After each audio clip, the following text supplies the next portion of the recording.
Hello, I am Suresh Kumar, Assistant Professor and Head, PG and Research Department of English, St.Joseph's College of Arts and Science, Cuddalore. Today's topic is about a poem titled River, written by A.K.Ramanujam. Let us now see about the life of Ramanujam. Ramanujam was born in 1929 in Mysore. He worked as a lecturer in English literature at the universities of Belgium and Baroda. He was interested in Tamil and Kannada poetry, and he's popular for his poetry, and he translated from Tamil and Kannada into English.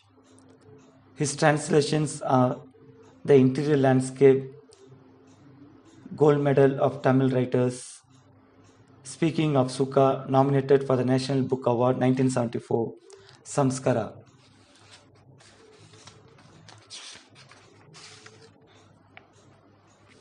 Let me now tell you some of the poems written by A.K. Ramanujam. They are poems of love and war, an anthology of translations from Tamil in the year 1984, South Indian folk tales, the literature of India, an introduction in 1975, the strides, relations. These are some of the poems written by A.K. Ramanujam. And now let's see about Ramanujam as a poet. Strides was written in 1966 and Relations in 1971 are the two of the greatest collections of his poems. He is a bilingual poet. He started writing poetry at the age of 17 and he relates his personal and familial conflicts and frustrations to the Indian intellectual environment, both present and past. Regarding his language, style and imagery, Ramanujam is a great gifted artist, uses monosyllabic words and his poetry is symbolical. Now let me read the text of the poem. A River is a title written by A.K. Ramanujam. The poem starts like this. In Madurai, city of temples and poets, who sang of cities and temples every summer, a river dries to a trickle in the sand, bearing the sand drifts, straw and women clogging the water gates at the rusty bars, under the bridges with patches of repair all over them, the wet stones glistening like sleepy crocodiles, the dry ones, shaven water buffaloes lounging in the sun. The poets only sang of the floods. This is the first stanza of the poem. Now let's see the second stanza. He was there for a day when they had the floods. People everywhere talked of the inches rising, of the precise number of cobbled steps run over by the water rising on the bathing places, and the way it carried off 3 village houses, 1 pregnant woman and a couple of cows, named Gopi and Brinda as usual. The new poets still quoted the old poets, but no one spoke in verse of the pregnant woman, drowned with perhaps twins in her, kicking at the blank walls even before birth. He said, the river has water enough to be poetic, about only once a year, and then it carries away the first of 3 village houses, a couple of cows named Gopi and Brinda, and 1 pregnant woman expecting identical twins, with no moles on their bodies, with different colored diapers to tell them apart. Here, let me give explanation about each stanza. Madurai is a city noted for its temples and poets. The poets ignored human beings and their sufferings. And Vaigai flows in Madurai. It dries every summer, and the exposed layers of sand are like the ribs of an impoverished man. straw and women's hair were clogging at the gates, and no water in the Vaigai even to push away the clogged straw and women's hair. And the stones were immersed in water, glistening like sleepy crocodiles. The dry stones looked like buffaloes lounging in the sun. But the poet sang only of the floods. Everywhere, people talked about the level of water rising and how many steps were immersed in the bathing places.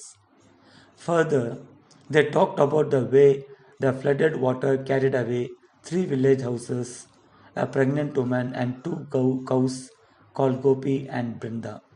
Still, the new poets quoted the old poets and sang of the floods. They did not care to write about the drowned pregnant woman, perhaps with twins in her womb.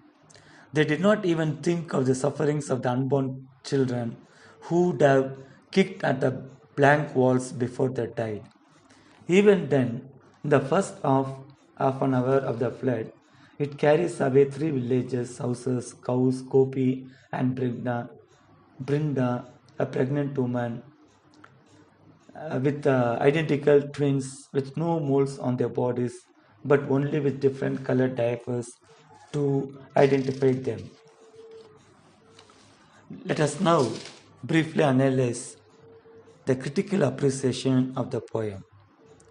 So, a river is one of the A.K. Ramanujam's finest poems. Madurai is a city noted for its temples. The poet sang of cities and temples.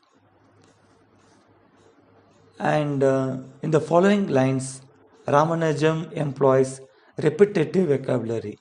City of temples and poets who sang of cities and temples. The poets ignored human beings and their sufferings. The river flows in Madurai. The poet describes the flood in the river Vaigai, the exposed layers of sand,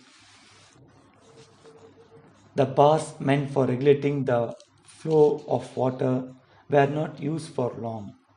In the summer, there was no water in Vaigai. The poet clearly reveals the attitudes of both old and new Tamil poets who have shown utter indifference to human suffering at the time of flood. He seeks his identity in the mythical, and literary past of India. The stones, which were slightly immersed in water, were glistening like sleepy crocodiles. The poet has used a number of apt images. His images are precise, accurate, real, and highly suggestive. His imagery creates vivid visual effects. The buffaloes and stones suggest sluggish people. The poet was there for a day when the river was in flood. To be poetic, the poet said that the river has enough water, but they do not see there is water in the river only once a river. Gopi and Brinda and a pregnant woman expecting to give forth identical twins with no moles on their bodies but only with different colored diapers to identify them. Ironically, the devastating power of the river is described. In India, people hold women and cows in reverence, but simply watch women and cows being drowned. They talk about the way the flooded river carried away the 3 village houses, 2 cows, Gopi and Brinda as a news. Nobody dares to plunge into the river and save the victims. They did not care to write about the drowned pregnant women, perhaps with twins in her womb. They did not even think of the sufferings of unborn children. All people, including the poet, do nothing to help the sufferers. Thank you.